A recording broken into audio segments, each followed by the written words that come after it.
চাওক মুখ্যমন্ত্ৰী ডক্টৰ হিমন্ত বিশ্ব শৰ্মা নেতৃত্বাধীন চৰকাৰখনে শেহতীয়াকৈ খিলঞ্জীয়াৰ স্বাৰ্থতেই হওক বা অসমীয়াৰ স্বাৰ্থত হওক যিখিনি পদক্ষেপ গ্ৰহণ কৰিছে সেই পদক্ষেপে কিন্তু বিশেষভাৱে তাৎপৰ্য বহন কৰিছে বা ৰাইজৰ যি সুৰক্ষাৰ স্বাৰ্থত কাম কৰিছে এই কথাখিনি কিন্তু বিশেষভাৱে চৰ্চালৈ আহিছে। বিশেষতঃ মুখ্যমন্ত্ৰী ডক্টৰ হিমন্ত বিশ্ব শৰ্মাই খাটি খোৱা ৰাইজৰ স্বাৰ্থত বিভিন্ন ধৰণে তেওঁ উন্নয়নকামী চিন্তা তেওঁৰ যি উন্নয়নকামী চিন্তা সেই চিন্তাসমূহো কিন্তু প্ৰভাৱিত কৰিছে। আৰু লগে লগে আমি এই কথাটো ক'ব বিচাৰিম যে মুখ্যমন্ত্ৰীগৰাকী যি এই চিন্তাৰ প্ৰতি আকৃষ্ট হৈ বিভিন্নজনে কিন্তু তেওঁৰ এই যি কৰ্মদক্ষতা বা তেওঁৰ যি চিন্তা সেই চিন্তাসমূহক আগবঢ়াই লৈ যাবৰ কাৰণে বিভিন্ন ধৰণে তেওঁলোকে তেওঁ চিন্তা কৰিছে বা তেওঁক সহযোগিতা আগবঢ়োৱা পৰিলক্ষিত হৈছে। এনে পৰ্যায় পাইছেগৈ তেওঁৰ এই কৰ্ম সংস্কৃতি বা তেওঁৰ এই কৰ্মদক্ষতাৰ যি উমান সেই বা তেওঁৰ বিস্তাৰিত হোৱাৰ লক্ষ্যৰে বহু স্থানত কিন্তু এতিয়া ব্ৰত ৰখাৰ দৰেও পৰিৱেশ সূচনা হৈছে।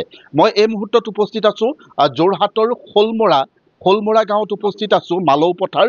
আৰু তাতেই এগৰাকী ব্যক্তি মহেন্দ্ৰ চেত্ৰী নামৰ এইগৰাকী ব্যক্তিয়ে যোৱাতে ব্ৰত কৰিছে, কোনো ধৰণৰ আহাৰ গ্ৰহণ কৰা নাই আৰু তেওঁৰ লক্ষ্য লৈছে যে অহা নিৰ্বাচনত যিহেতু নিৰ্বাচন সমাগত সেই নিৰ্বাচনত তেওঁ পুনৰ জয়ী হৈ মুখ্যমন্ত্ৰীৰ আসনত নবহালৈকে তেওঁ সেই ব্ৰত ৰাখিব। আমি সেই কথাটো আহি পাওঁতে তেওঁ অৱগত কৰিছে। আমি পূৰ্বতেও এইগৰাকী ব্যক্তিক লৈ আমি প্ৰতিবেদন যুগুত কৰিছিলোঁ। আজি পুনৰ মই তেওঁৰ বাসগৃহত উপস্থিত হৈছোঁ আৰু তেওঁৰ এই যি আচলতে চিন্তা সেই চিন্তাত সমগ্ৰ অঞ্চলটোৰ ৰাইজেই সহযোগিতা কৰিছে। আমি গোটেই কথাখিনি তেওঁৰ পৰা জানিব লাগিব কেনেকুৱা ধৰণে, যিহেতু ৪৬টা দিন ইতিমধ্যে অতিক্ৰম কৰিছে, তেওঁৰ এই যি ব্ৰত ৰাখিছিলে সেই ব্ৰতৰ ৪৬টা দিন অতিক্ৰম কৰিছে আৰু মুখ্যমন্ত্ৰীগৰাকীক তাতোতকৈ ডাঙৰ কথা আজিলৈকে তেওঁ কিন্তু লগ পোৱা নাই। লগ নোপোৱাকৈয়ে তেওঁ আচলতে তেওঁ কৰ্মৰ প্ৰতি আকৃষ্ট হৈ এইগৰাকী ব্যক্তিয়ে তেওঁ ব্ৰত পালন কৰিছে। মই পোনে পোনে যিহেতু আপোনাৰ ওচৰলৈকে আহিছোঁ, কিমান দিন হ'ল, আৰম্ভ কেতিয়া কৰিছে? ৪৪ দিন হ'ল। প্ৰথম শাওণ মাহটোৰ পৰা মই ব্ৰত ৰাখিছিলোঁ। হয়।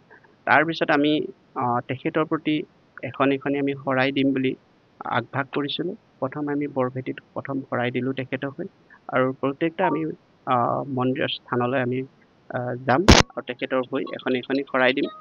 আৰু তেখেতৰ প্ৰতি তেখেতে যিখিনি কামখিনি কৰিলে তেখেতৰ প্ৰতি আকৃষ্ট হৈ মই এইটো ব্ৰত পালন কৰিছোঁ।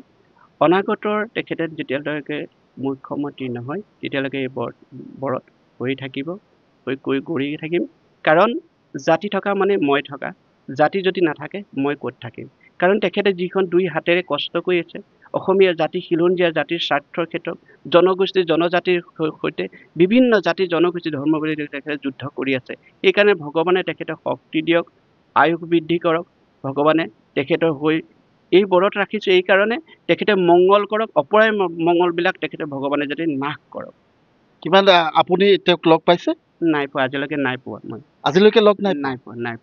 কিয় আকৃষ্ট হ'ল?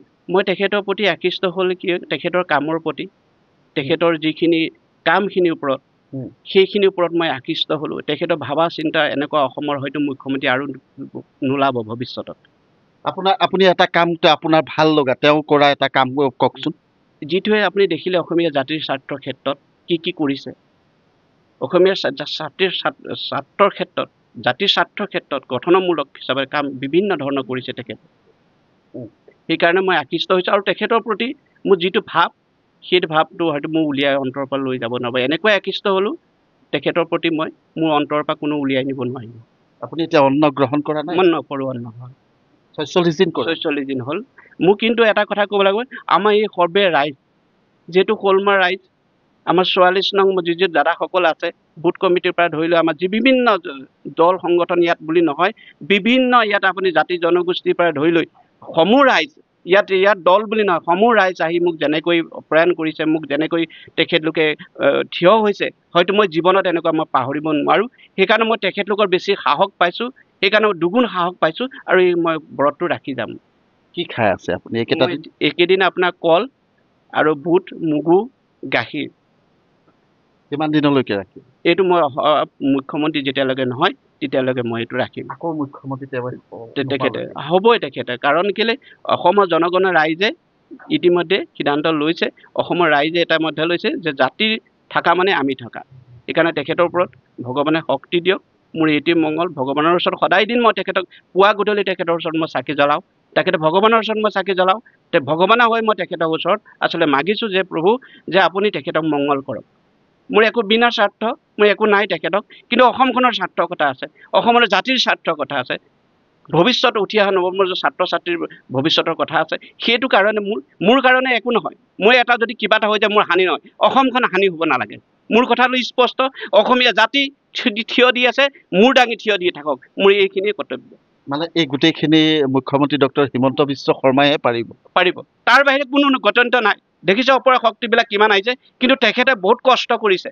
অসমৰ মুখ্যমন্ত্ৰী দেখিছোঁ আমি, কিন্তু দিনে ৰাতি তেখেতে কিমান কষ্ট কৰিছে। ক'ভিডৰ সময়ত তেখেতে দিনে ৰাতি, আমি হয়তো ঘৰত নিষ্ঠা সহকাৰে শুই আছিলোঁ, কিন্তু ক'ভিডৰ সময়ত তেখেতে মানুহ 3টা বজাত 2:30 বজাত মেডিকেলত গৈ যিটো কষ্ট কৰিলে, সেই কষ্টটো হয়তো মানুহে অনুভৱ কৰিছে।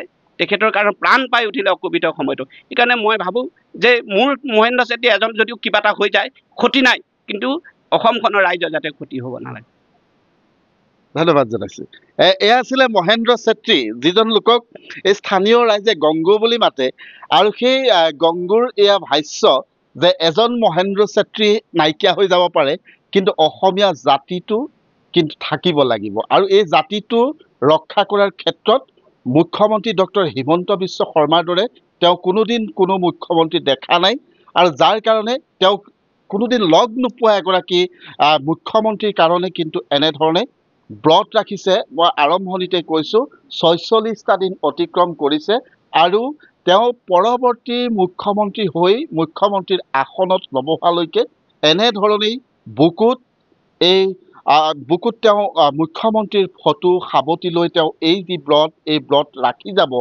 আৰু যিহেতু মই এই কথাটো উল্লেখ কৰিব লাগিব, আৰু এই কথাটো মই অৱগত কৰিছোঁ যে মুখ্যমন্ত্ৰী ডক্টৰ হিমন্ত বিশ্ব শৰ্মাই অসমীয়াৰ স্বাৰ্থত ইতিমধ্যে তেওঁ যি পদক্ষেপ লৈছে, সেই পদক্ষেপে বাৰুকৈয়ে প্ৰভাৱিত কৰিছে, আৰু তাৰে এক প্ৰমাণ এইগৰাকী আচলতে অনুগামী, যিগৰাকী অনুগামীয়ে অন্ন গ্ৰহণ নকৰোঁ বুলি প্ৰতিজ্ঞাবদ্ধ হৈ এনেধৰণে ব্ৰত ৰাখিছে নিজৰ ঘৰতেই, আৰু তেওঁক কিন্তু কোনোদিন লগ পোৱা নাই বা লগ কৰিবলৈও তেওঁ হাবিয়াস নাই। তেওঁৰ আত্মাই কৈছে যে মুখ্যমন্ত্ৰী ডক্টৰ হিমন্ত বিশ্ব শৰ্মাইহে অসমীয়া জাতিটোক সুৰক্ষিত কৰিব পাৰিব। আপুনি বিচৰা বাতৰি পাব কেৱল নিউজ 18 এপত। নিউজ 18 এপ ডাউনলোড কৰিবলৈ স্কেন কৰক এই QR কোড।